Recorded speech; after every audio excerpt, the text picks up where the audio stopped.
하나님 말씀은 구약성경 욥기 2장 7절에서 10절까지입니다. 구약성경 762쪽입니다. 우리 같이 한 목소리로 함께 읽겠습니다. 사탄이 이에 여호와 앞에서 물러가서 욥을 쳐서 그의 발바닥에서 정수리까지 종기가 나게 한지라.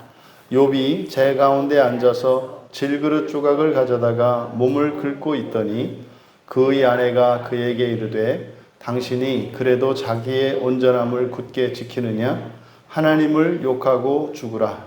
그가 이르되 그대의 말이 한 어리석은 여자의 말 같도다. 우리가 하나님께 복을 받았은즉 화도 받지 아니하겠느냐 하고 이 모든 일에 욥이 입술로 범죄하지 아니하니라. 아멘. 두 번째 시험의 의미라는 제목으로 말씀의 은혜를 나누고자 합니다. 이제 본문은 이제 포기하지 않은 사탄이 여호와께 요청을 해서 이제 두 번째 욥을 이제 시험한 내용입니다.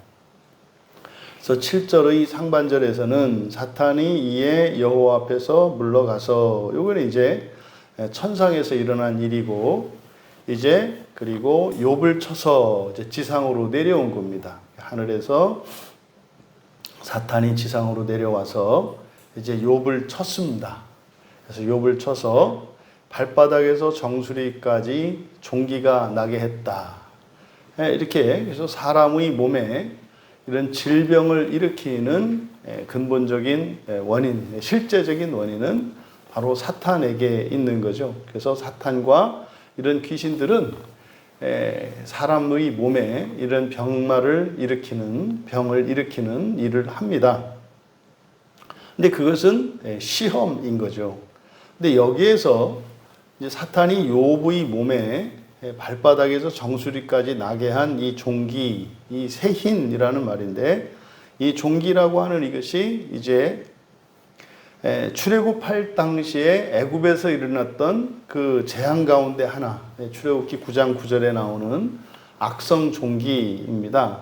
그리고 또 레위기 13장에 18절에서 20절까지 걸쳐서 나오는 나병의 그 징후로서의 종기, 그러니까 나병을 의미하기도 해요. 또 열왕기하 20장 7절에 보면 죽게 되었던 히스기야, 그 히스기야의 그 병증 가운데 하나가 이 악성 종기, 그 병증이 악성 종기였습니다. 그러니까 욥에게 난 이 종기라고 하는 것은 이제 구약 성경에 보면 지독한 통증, 가려움과 통증을 일으키는 것이고, 더 나아가 이거는 불치병인 거죠. 그리고 불결의 대명사인 겁니다. 이것은 죽음에 이르는 병인 거죠. 그러한 종기가 이제 욥에게 난 겁니다. 그때 이제 그로 말미암아서 이제 8절에 보면 욥이 재 가운데 앉았다라고 이렇게 써 있는데, 여기서 재 가운데 앉았다라고 하는 이 표현은 다른 의미가 아니라 바로 이 재 버리는 곳, 이게 재를 버리는 곳은 성밖입니다. 성밖. 그래서 욥이 이제 성 밖에 재를 쌓아두는 곳에 앉았다는 거죠. 그러니까 이것은 성에서 추방당한 것을 의미합니다. 여러분, 이건 엄청난 사건이지 않습니까? 성 안에서 가장 큰 부자였고, 가장 유명한 사람이었고, 가장 존경받는 사람이었던 욥이 첫 번째 시험에서 모든 재산과 자녀들까지 다 잃었지 않습니까? 이제 두 번째로 그에게 다가온 그 시험의 의미가 무엇인지를 재 가운데 앉았다라는 말을 통해서 우리가 알 수 있는데, 이제는 그의 명예조차 사라졌고, 심지어는 공동체에서조차 내침을 받은 거죠. 그러니까 이제 더럽고 불결한 자로 버림받은 겁니다. 그러니까 마치 이것은 그리스도께서 이 땅에 오시기 전에 지극히 극히 존귀한 하나님이셨음에도 불구하고 이 땅에 오셔서 가장 낮고 천한 자리에 임하셨던 그것을 우리들로 하여금 생각나게 하죠. 사람들 가운데서 가장 존귀한 자로 여김을 받았던 욥이 이제는 사람들에게 더러운 자로, 그래서 그 성 안에 함께 거주할 수도 없는 자로 여김을 받게 된 거죠. 그러니까 욥이 가지고 있었던 그 명예조차 이제 완전히 사라진 것을 의미합니다.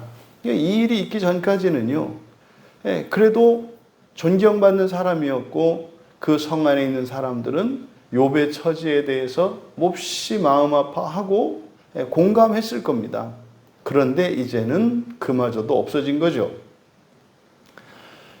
그리고 질그릇 조각을 가져다가 몸을 긁었다. 이것은 이제 가려움의 결과이지 않습니까? 우리가 가려움이 얼마나 지독한 고통인지 알잖아요. 그래서 오히려 질그릇으로 긁었을 때 우리 몸에서 일어나는 통증보다 가려움이 훨씬 더 강한 거죠.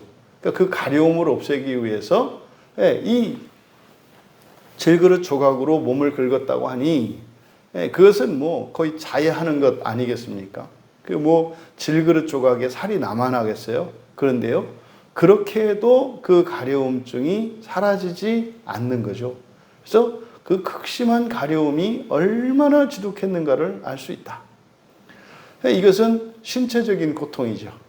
이제는 명예도 사라졌습니다. 이제 그의 몸에 일어나는 이 가려움은 고통 이상의 가려움, 중단되지 않는 가려움이 계속되고 있습니다. 그리고 이제 세 번째로 그런 악한 종기의 결과로서 아내의 격동이 있습니다. 이제 9절에 그의 아내가 그에게 이르되 당신이 그래도 자기의 온전함을 굳게 지키느냐? 하나님을 욕하고 죽으라. 여기서 이 온전함이라고 하는 것은 하나님으로부터 인정받은 거잖아요. 하나님으로부터 인정받은 거. 그런 거죠. 그러니까 우리가요, 그리스도인으로서 그 신앙인의 기본적인 태도와 삶을 유지하는 거예요. 그러니까 이것은 우리들로 볼 때에 일상생활에서 이 온전함이라고 하는 것은 다른 것이 아니라 경건의 일상인 거죠. 우리의 신앙을 지키는 거죠. 그러니까 지금 아내가 그래도 자기의 온전함을 굳게 지키느냐? 하나님을 욕하고 죽으라. 여기서 욥기에서 지금 반복해서 나오는 것이 저주하고 욕하다라고 하는 이것, 하나님을 욕하고 할 때 이 욕하고가 바라크라고 했지 않습니까? 바라크를 지금 여기에서는 이렇게 번역을 해놓은 거란 말이죠.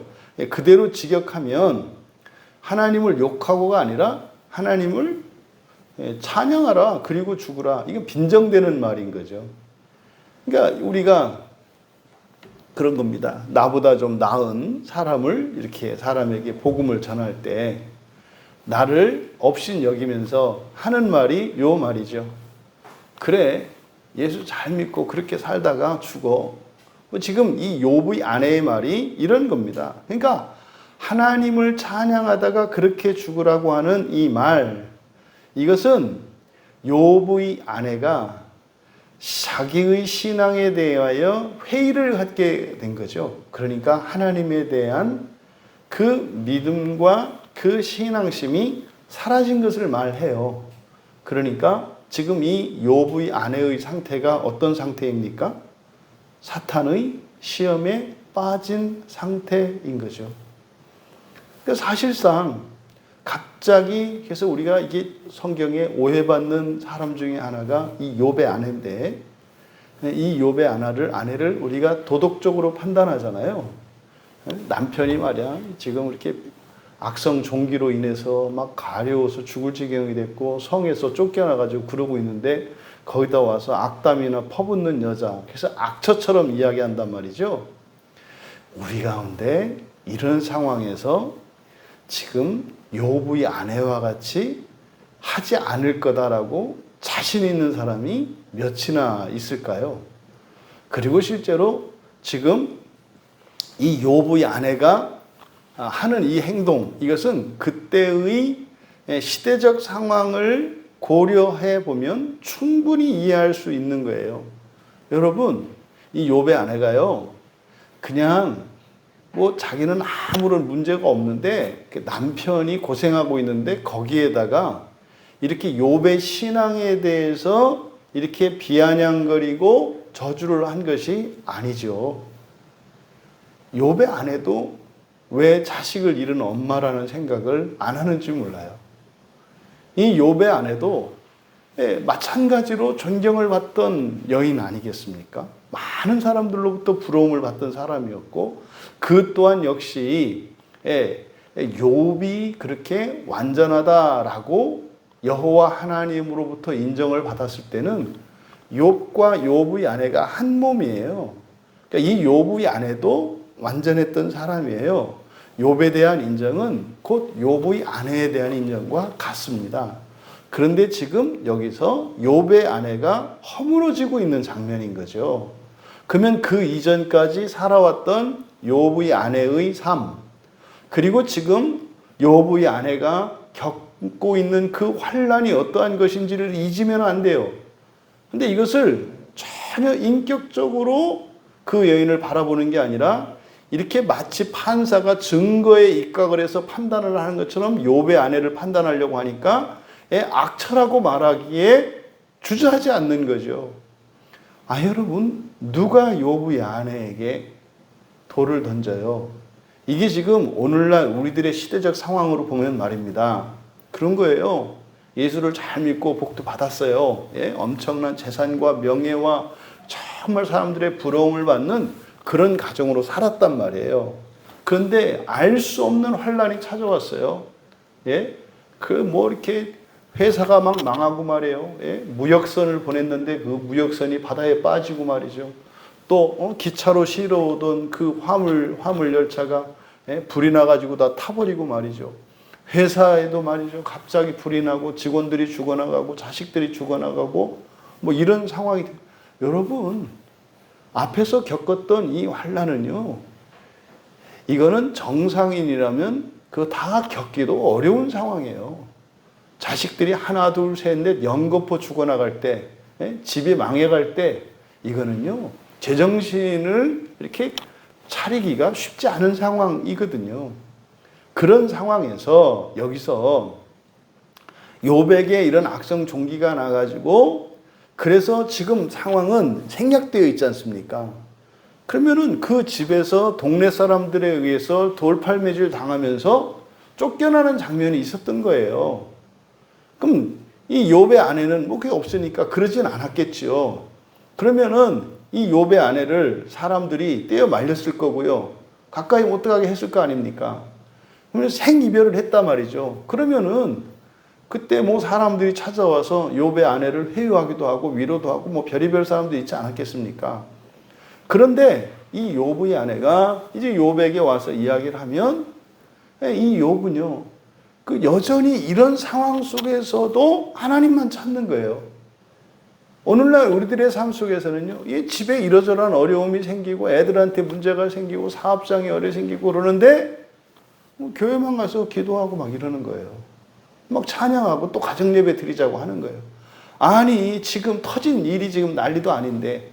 그러면요, 이럴 때쯤이면 잠시 신앙생활을 좀 멈추고 집에 일어난 일들을 수습해야 되는 거 아닙니까? 욥의 아내 입장에서. 이게 지금 사실은 최소한 이 욥의 아내가 바라는 것은 뭡니까? 다른 거 아니에요. 회복하자라는 거거든요. 그런데요, 욥은 받아들이지 않은 거예요. 그 결과 이 말을 한 거죠. 그냥 뜬금없이 이 여자가 뭐 이렇게 했다고 생각해서는 안 된다 이 말이에요. 그러니까 그 앞선 상황이 있었을 것으로 예상되는 앞선 상황을 우리가 예측할 수 있다 이 말이에요. 그러면 이 말을 가지고 그 사람을 판단할 것이 아니라 어떠한 상황이 앞에 있었길래 이런 말을 했을까? 여러분, 정상적인 상황에서는 뭐 이런 말이 나오지 않아요. 근데 그냥 앞뒤 다 잘라내고 요 한 말만 가지고, 이거는 판사들이 하는 일이죠. 당신 그 말을 했으니까. 했느냐 안 했느냐. 예 아니면 아니요라고 대답하시오. 뭐 한 거잖아요. 그리고 나서 죽인 게 욥의 아내 아니에요. 교회 안에서 그동안 파묻어 놨던 게 욥의 아내예요. 그러니까 우리는 이렇게 무덤에 묻힌 사람들 꺼내는 게 우리 교회 사명이에요. 그러니까 지금 이 상황을 우리가 그 아내의 입장에서 보면 기가 막힌 상황인데 교회에 미친 남편인 거예요. 말하자면. 자기 자식들이 죽었는데도 눈 꿈쩍하지도 않는. 여러분 이게 아브라함이 이삭을 바칠 때하고 뭐가 달라요? 하나님이 바치라고 한다 그래서 아들을 바쳐요? 다르지 않은 상황이에요. 다르지 않은 상황이에요. 그래서 9절에 욥의 아내가 한 거라니까요. 그래. 그 지경이 됐는데도 그래. 하나님 찬양하고 그러다가 죽어. 여러분 이 정도 할 수 있지 않나요? 우리가 이런 상황에서도 신앙을 버리지 않고 믿음을 지키지는 못할지언정 이렇게 하는 여인에게 공감이라도 해야 될 거 아니에요? 아니 예수님처럼 못 살 것 같으면 가룟 유다를 이해는 해야죠. 절대로 예수님처럼 못 산다고 해놓고 그 다음에 뭐 가룟 유다 같은 인간은 안 된다고 하고 그럼 당신은 어디에 있는 사람이냐 이 말이에요. 그 중간 어딘데 그 중간 어디가 어디냐고요. 매우 가룟 유다와 붙어 있죠. 딱 그 사람은 아니다. 그 사람이 아니라는 게 뭐예요? 나는 사도는 아니었다. 뭐 이거 아니에요. 도대체 어디예요 위치가? 여러분 이 욥과 욥의 아내를 따로 떼어놓고 생각하시면 안 돼요. 우리들이 생각하는 부부관계와 고대에서의 부부관계는 달라요. 오늘날 우리들은 철저하게 이런 인권사상 안에 개인 인권사상에 경도되어 있는 시대를 살고 있기 때문에 지금 우리 그리스도인들이 사실은 신앙생활할 때 가장 크게 저해를 받는 사회적 관계가 뭐냐면 이 개인주의거든요. 하나가 안 돼요. 성경에서 우리가 부활에 대한 이야기를 합니다만 마지막 부활이라는 게 어떤 의미가 있다고요? 영원히 함께 하나 돼서 사는 거라니까요. 그런데요, 섞이지 않는 단독자로 살아야 한다고 하는 개인주의적 사고에 완전히 매몰되어 있기 때문에 합쳐지지를 않는 거예요. 마치 물과 기름처럼. 결혼을 해서 부부가 됐는데도 물과 기름으로 있어요. 너는 물이고 나는 기름이다라고 하는 이 생각을 가지고 살아가요. 그러니까요, 얼마나 애쓰면서 살아가는지 몰라요. 섞이지 않는 물과 기름이 하나인 것처럼 유지하려니 얼마나 힘들겠어요, 얼마나. 물은 물대로 힘들고 기름은 기름대로 힘들고. 근데요, 기름은 기름 입장에서 너무 힘들고 물은 물의 입장에서 너무 힘들어요. 그러니까요, 내 마음 모른다 이렇게 생각을 하죠. 아니, 그거 어떻게 알아요? 근데요, 너는 너대로 나는 나대로 고통의 크기는 같다는 것을 알 수는 있죠. 그러니까 지금 이 시대의 욥과 욥의 아내를 우리들이 가지고 있는 부부관계에서 이해하면 안 된다. 우리들이 가지고 있는 부부관계에서 보면 충분히 이해가 될 만한 거거든요. 이제 아마 머지않아 욥의 아내를 막 욕하던 설교자들이 이제 곧 바뀔 거예요. 그 정도 당연한 거 아니야로 이제 바뀔 거다 이 말이에요. 그러니까 뭐 지들 마음대로 붙였다 떨어졌다 막 하는 거죠. 여러분 10명의 자식을 잃어버렸고요. 남편을 잃어버렸고요. 그러면요, 사실 현실적으로 이 욥의 아내, 그 시대의 여인에게 있어서 안전과 행복의 절대적인 주권과 보장이 누구에게 있어요? 남편에게 있어요. 그리고 재산에 있고 자식에게 있거든요. 아무것도 없어졌잖아요. 아무것도 없어졌잖아요. 재산도 자식도 남편도 없어졌잖아요. 그러면요, 이 아내는 자기의 입장이 더더군다나 절대적인 취약계층이었던 이 욥의 아내 입장에서는 얼마나 큰 두려움이 찾아왔겠어요. 그러니까 그 이전까지는 사실은 남편에 대한 감사, 고마움을 몰랐을 수도 있어요. 왜냐하면 부족함이 없기 때문에. 누군가가 욥의 아내에게 위협이 되거나 불편을 끼치는 일은 없었을 거거든요. 모두 다 굽신굽신했을 거니까. 그런데 막상 욥이 쫓겨나고 나니까 이게 상황이 달라진 거잖아요. 그러면 이 욥의 아내에게 찾아왔을 시험은 두려움이었을 거예요. 어마어마한 두려움. 근데 보십시오. 지금 여기서 욥의 아내가 남편 욥에게 저주하는 이 장면을 통해서 이 둘 사이가 분열이 일어난 것을 우리가 알 수 있죠. 이거는 뭡니까? 사탄의 시험의 결과인 거죠. 여러분, 이 욥의 아내가 이렇게 한 것은 충분히 인간적으로 그리고 신앙적으로 영적으로 이해할 만하다. 왜요? 이게 사실은 우리들의 자화상이거든요. 근데요, 초점은 욥에게 있잖아요. 욥이 중요해요, 욥이. 그에 대해서 어떻게 하는지. 그러면 이 욥의 아내의 그 반응에 대한, 그 저주에 대한 욥의 대답이 어떻습니까? 점잖지 않아요? 그대의 말이 한 어리석은 여자의 말 같도다. 여기서 왜 한 어리석은 여자라고 했을까요? 우리는 여기서 에덴 동산으로 가요. 에덴 동산의 시험으로 가요. 그러니까 욥은요, 보는 거죠. 안 거죠. 내 아내가 거짓 감정에 사로잡혀서 이 말은 내 아내의 말이 아니구나. 이거를 알아들은 거죠. 알아들은 거죠. 욥은요, 욥의 아내를 미워하지 않아요. 왜요? 알아차렸거든요. 어떻게 아느냐고요? 한 어리석은 여인의 말 같다고 하잖아요. 한 어리석은. 여기서 어리석다라고 하는 것이 나발이라는 말인데, 이 나발이 무감각한 거야. 무감각한 거. 그러니까 영적인 것을 모르는 거죠.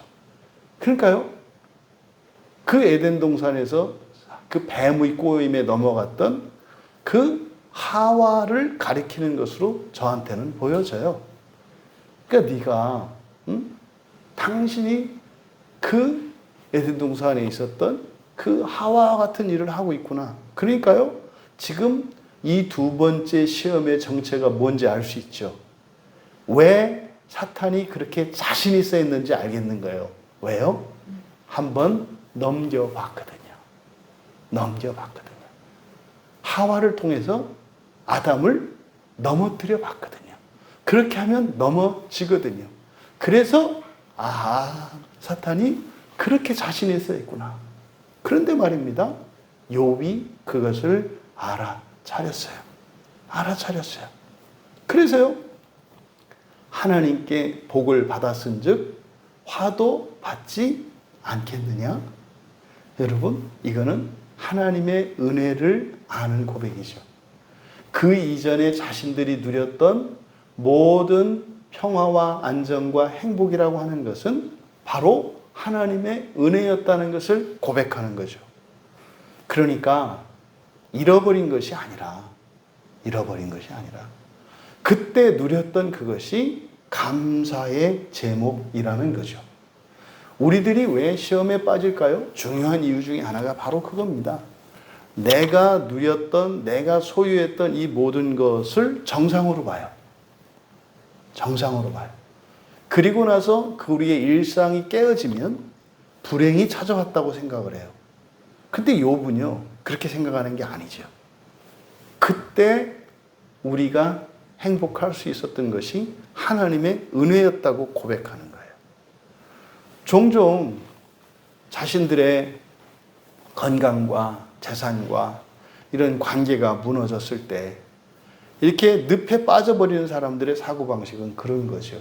잃어버렸다고 생각하죠. 상실당했다고 생각하죠. 뺏겼다고 생각을 하죠. 그런데 그것을 회복할 힘이 없잖아요. 분하잖아요. 복수심이 불타오르잖아요. 자기 연면에 빠지게 되고 상대방에 대한 증오심이 생기고 어쩔 수 없는 자신에 대해서 수치를 느끼면서 자기에게 분노하잖아요. 그래서 할 수 있는 일은 자기를 죽이는 일이거든요. 금세 불행해지거든요. 그런데 말이에요. 그러한 시련과 환란이 왔을 때 오히려 그것을 전화위복의 기회로 바꾸는 사람들은 말입니다. 그 이전에 누리던 그것이 감사의 제목이 됩니다. 이전에 하나님께 드리지 못했던, 깨닫지 못했던 그 사랑과 감사를 깨닫는 일이 돼요. 이것은 마치 도약하기 위해서 움츠리는 개구리와 같은 거죠. 환란이 왔을 때, 무엇인가를 상실당했을 때, 상실하기 이전의 상태가 감사한 상태였다. 그것이 하나님의 은혜였다는 것을 깨닫는 이 고백. 이것은 도약이 예정되어 있습니다. 반드시 도약이 예정되어 있습니다.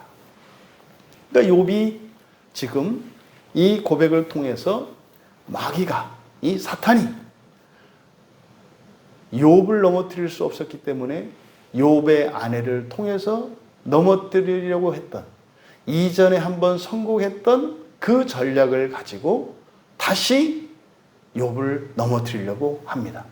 이것은 사실은 이 욥의 시험은요, 욥의 아내를 통해서 욥에게 시험하는 이 시험은 인류의 시험인 거죠. 첫사람 아담이 넘지 못했던 시험이었거든요.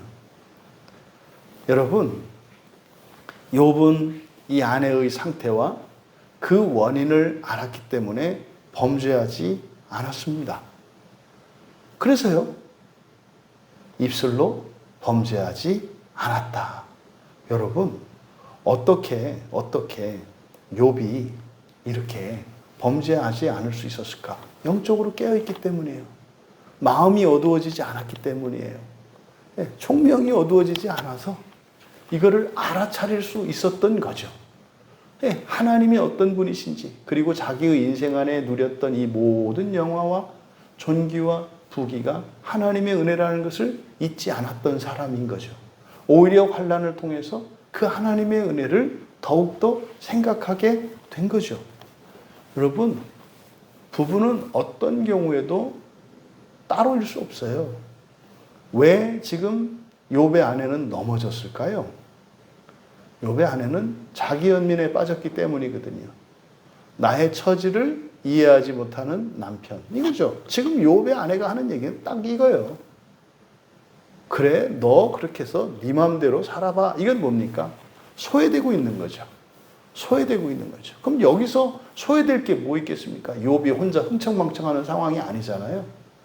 욥이 지금 지독한 고통을, 육체적인 고통을 겪고 있지 않습니까? 근데 욥의 아내는 육체적인 고통은 없잖아요. 근데 이 욥의 아내는 정신적인 고통을 겪고 있죠. 정신적인 고통을 겪고 있죠. 그러니까 욥의 아내는 육체적인 고통을, 극심한 육체적인 고통을 겪고 있는 욥을 통해서 욥의 정신적인 고통도 있다는 것을 잊어버린 거예요. 그러니까 자신은 남편 욥만큼 이 육체적인 고통을 누리지 않는 이것 때문에 오히려 남편이 더 겪는 육체적인 고통에 정신적인 고통으로 함께 해야 되는데 거기에 참여하지 못하는 것 때문에 죄책감을 가진 거죠. 처음엔 그랬겠죠. 남편이 고통스러워하니까. 그런데 나중에는 그 죄책감이 심해지니까 그걸 정당화하기 위해서 자기가 겪는 정신적인 고통이 훨씬 크고 사회적인 취약성이 훨씬 더 자신에게 큰 두려움을 통한 고통이 유발됐다라고 생각을 한 거죠. 그러니까 이게 자기 연민에 빠지는 거예요. 이게 자기 연민에 빠지게 되면은요, 사랑을 잃어버리거든요. 사랑을 잃어버려요. 사랑을 잃어버리게 되면 그 즉시 분리가 됩니다. 근데 그 사랑이 없어지는 게 아니잖아요. 그 사랑이 뭘로 바뀌었어요? 자기애로 바뀐 거예요. 자기애. 근데 사실은 자기애라는 건 없단 말이에요. 이거는 자기 연민인 거죠. 어찌됐든 남편 욥에 의해서 욥의 아내도 지켜졌어요. 넘어지지 않았어요. 저도 이전에는 이렇게 해서 욥의 아내가 욥을 떠났을 것이고, 이게 이제 일반적인 주석가들의 해석이죠. 이렇게 저주하고 너하고는 다시 못 살겠다 이렇게 떠나갔다. 그렇게 해서 뭐 하나님의 저주를 받았고, 그렇게 고통 중에 있는 남편에게 어떻게 이렇게 저주를 할 수 있느냐, 뭐 이렇게 이제 저도 이해를 했었는데, 이제 제 안에 어떤 변화가 일어난 거죠. 그렇게 안 보이는 거예요. 이 다음에 회복되었을 때 또 낳는 그 자녀들은 누구예요? 이 아내가 낳아주는 자식이에요. 많은 주석가들이 끝에 가서 다시 낳는 자식 때문에 애를 먹거든요. 여기서 저주하고 떠났는데 아이를 낳았어. 그러니까요, 재혼한 거예요. 근데 또 그렇게 또 얘기할 수는 없고, 아닌 거죠. 아닌 거죠. 이 환난을 같이 했던 거예요. 여기에서 욥의 아내는 등장하지 않습니다만은, 이 남편의 넉넉함, 그렇게 저주를 했는데도 남편이 자기를 미워하거나 원망하는 게 아니라 오히려 긍휼히 여겨. 그러면서 이제 뭐 여기서 생략된 얘기겠습니다만, 이 부부 사이에 그런 일이 있었겠죠. 욥의 아내를 위로하는 일이 있었을 거예요. 그러니까 뒤에 모든 일에 욥이 입술로 범죄하지 않았다라고 하는 이것이 하나님께 대해서 저주하지 않았다. 앞에 저주하라 그랬으니까 저주하지 않았다. 이렇게 해석이 된 거잖아요. 그러니까 입술로 범죄하지 않았다라고 하는 것은 바로 앞에 욥의 아내가 입술로 범죄한 사탄의 꾀임에 넘어가서 사탄의 도구로 쓰인 거잖아요. 그럼 욥은 그러지 않았다는 거예요. 그럼 욥이 무슨 말 했겠어요? 여보, 나는 그래도 당신을 사랑해. 당신이 진심이 아닌가 알아. 당신 지금 거짓 감정에 있는가. 그래서 마음기경해야 돼. 이 얘기를 했을 거다 이 말이에요. 이 얘기를. 그것을 뭐라고 했다? 욥이 입술로 범죄하지 않았다. 여러분, 지금 남편과 아내 사이에서 지금 큰 일이 일어나는데 여기서 하나님께 욕하고 안 하고 이런 얘기가 나오고 있어요. 부부관계 얘기예요. 부부관계. 아내의 그 말에 범죄하는 게 뭡니까? 그래? 너만 그래? 이거죠. 부부싸움 하지 않았다는 얘기예요. 입술로 범죄하지 않았다는 것이.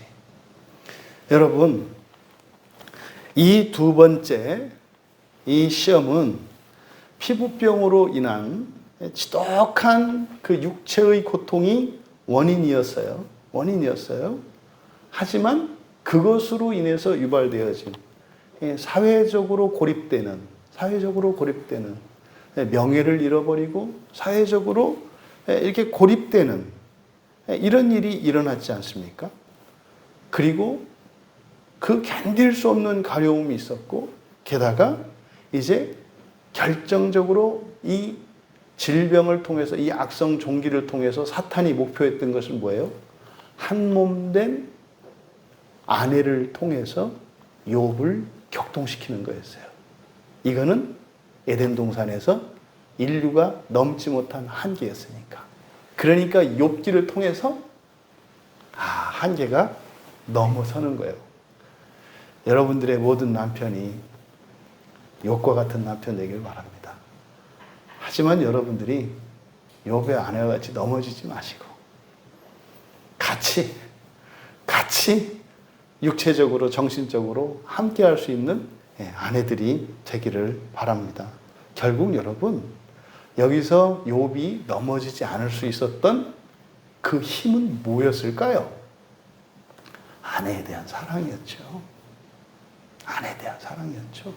그 지독한 육체적 고통 속에서 사회적으로 외면받고 배척당하는 이 상황 속에서도 아내에 대한 사랑은 사라지지 않았던 거예요.